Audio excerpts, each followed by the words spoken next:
Hello hi welcome to Aadya media. ఈరోజు మనతో పాటు ఉన్న గెస్ట్ ఎమ్మంది రామారావు గారు, సీనియర్ జర్నలిస్ట్. ఆయనతో మాట్లాడు. హలో సార్, నమస్తే. నమస్తే బాబు. ఏంటి సార్ ఈసారి మోడీ జగన్ గారికి సపోర్ట్ చేస్తారన్నారు, ఎంతవరకు నిజం ఇది? ఇది $1000 ప్రశ్న అండి. మోడీ జగన్మోహన్ రెడ్డి సపోర్ట్ చేస్తే మోడీ వాళ్ళ సెంట్రల్లో వాళ్ళ తాలూకు ఉనికిని కోల్పోతారన్నమాట. ఇప్పటికే చాలా కొంత చెడ్డ పేరు తెచ్చుకున్నాడు. అంటే కొన్ని ప్రశ్నలకి సమాధానం చెప్పలేని పరిస్థితుల్లో ఉన్నారు మోడీ, అమిత్ షా. అందువల్ల కొంచెం దూరంగా ఉండే మంచిది అనుకుంటున్నారు. కానీ జగన్మోహన్ రెడ్డి మొత్తం నందిని పంది, పందిని నంది చేసే సమర్థుడు కనుక ఏమైనా ఒకవేళ జగన్మోహన్ రెడ్డి సపోర్ట్ చేస్తారేమో అనేటువంటి ఒక అభిప్రాయం కలుగుతోంది. దాని తర్వాత ఏంటంటే మళ్ళీ ఈ బ్యాలెట్ పోటీ కాకుండా ఈవీఎం ఉపయోగిస్తారు. మళ్ళీ గతంలో ఎలక్షన్ లాగే ఈ ఎలక్షన్లో కూడా ఆ విధంగా అంటే మెషినరీతో నిర్వహిస్తారనేటువంటి ఒక మాట వాడుకలో ఉంది. మరి అలాగైనట్టయితే మోడీ జగన్ కలిసినట్టయితే కళ్ళు మూసుకొని మరి అందరూ ఓడిపోతారు. అంటే తెలుగుదేశం వాడు ఓడిపోతాడు, జనసేన వాళ్ళు ఓడిపోతారు. ఎందుకంటే వాళ్ళు ఏమనుకుంటే ఎవరికి నొక్కినప్పుడు కూడా ఆయనకి జగన్మోహన్ రెడ్డికి ఓటు పడుతుంది అన్నమాట. ఇది లేకుండా ముందు అసలు ఫస్ట్ జాగ్రత్త పడవలసింది ఎంతమంది ఓట్లు వేస్తారో చూసుకోవడం కాదు, వేసిన ఓట్లు వాళ్ళు పడేలాగా చూసుకోవాలి. అంటే వీళ్ళ తాలూకు ప్రథమ కర్తవ్యం ఏంటంటే ఎవరికి వాళ్ళకి వేసిన ఓట్లు వాళ్ళకి పడేలాగా వాళ్ళు జాగ్రత్త పడినట్టయితే ఎంతమంది ఓట్లు వేస్తాయి అన్ని ఓట్లు వాళ్ళకి కౌంట్ అవుతాయి.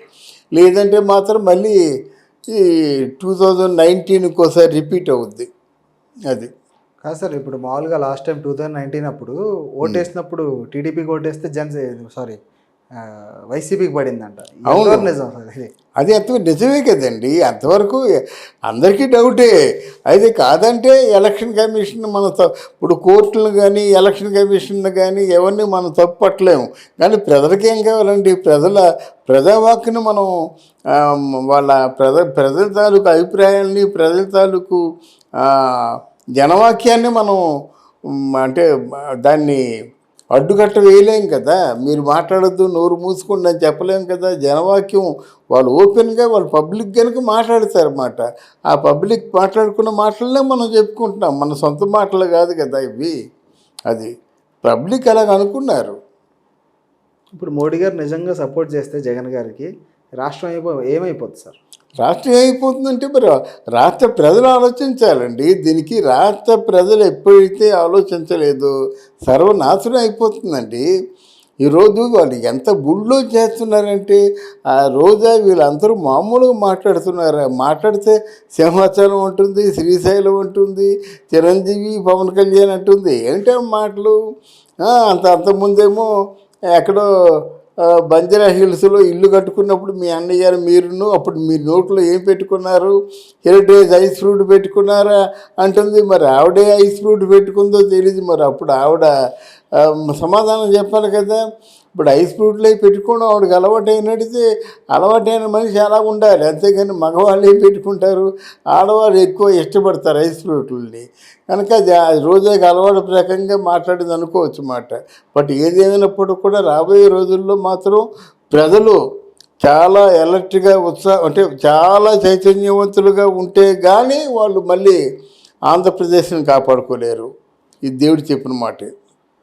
నిజంగా మోడీ గారు సపోర్ట్ చేస్తే ప్రజలు ఏం చేయగలుగుతారు సార్? అదే ప్రజల చేతులు ఏం లేదు. సపోర్ట్ ఇప్పుడు ఈవీఎం మెషిన్లో ఎన్ని పెట్టేసినా ప్రజలు ఓటేస్తున్నా. ఇప్పుడు వైసీపీకే పడినాయి అనుకోండి, ప్రజలది ఏమవుతుంది సార్?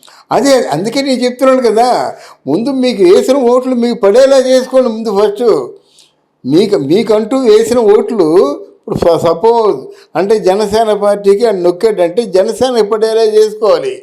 అలాగే తెలుగుదేశం పార్టీకి నొక్కినట్టు తెలుగుదేశం పడేలా చేసుకోవాలి.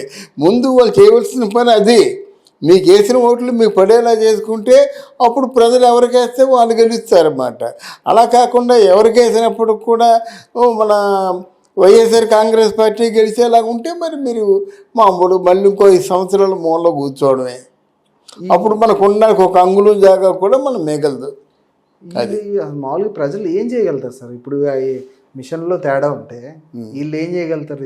ఎవరిని అడగ? అందుకేనండి ఆ మిషన్లు చూసుకోమని చెప్తున్నామండి. చూసినా కానీ బెదిరించేస్తారు కదా సార్. ఎందుకు బెదిరిస్తారు మీకు? అది అందుకే చెప్తున్నాను, మీ ఓట్లు మీకు పడేలా చూసుకుంటే మీరు బ్యాలెట్ నిర్వహణ పెట్టమని చెప్పండి. ప్రతిపక్షాలన్నీ ఒకటి అవ్వాలండి.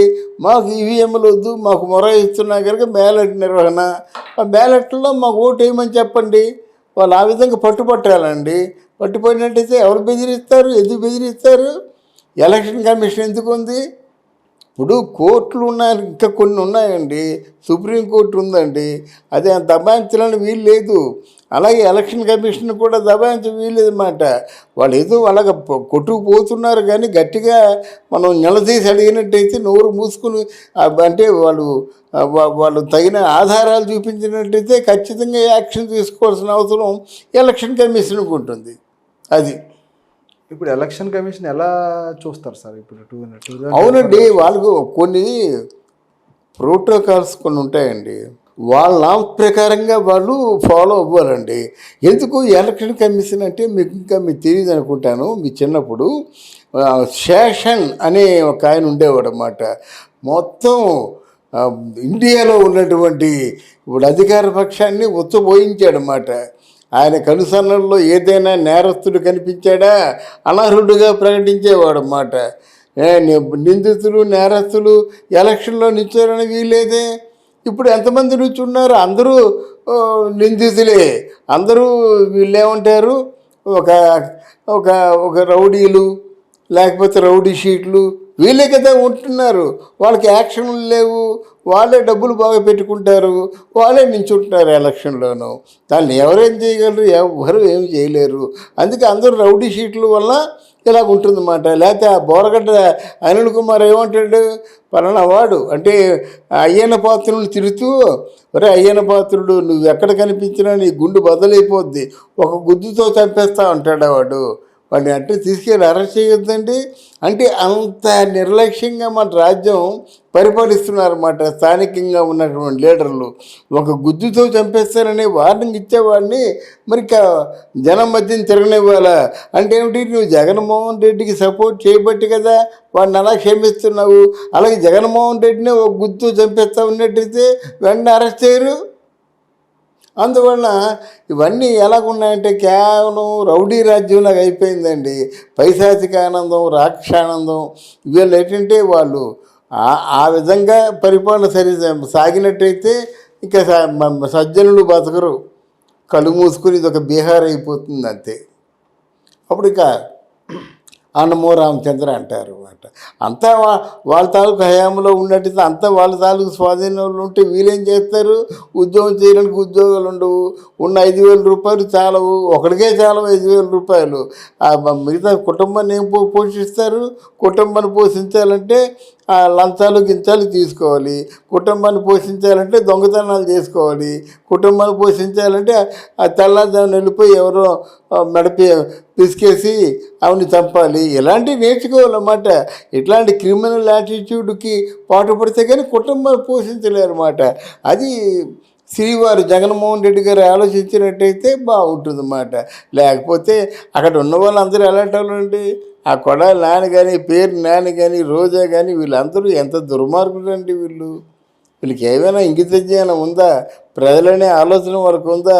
ఇంకెంత వేల కోట్లు సంపాదించారు, ఇంకేం సంపాదిస్తారు? సంపాదిస్తే మాత్రం ఏం తీసుకెళ్తారు? గనక పాపం మూట కట్టుకుంటున్నారు. పాపం పడినట్టయితే దీన్ని చేసిన దానికి తగిన మూల్యం చెల్లించుకుంటారు. అది okay sir, thank you sir. Thank you అమ్మా.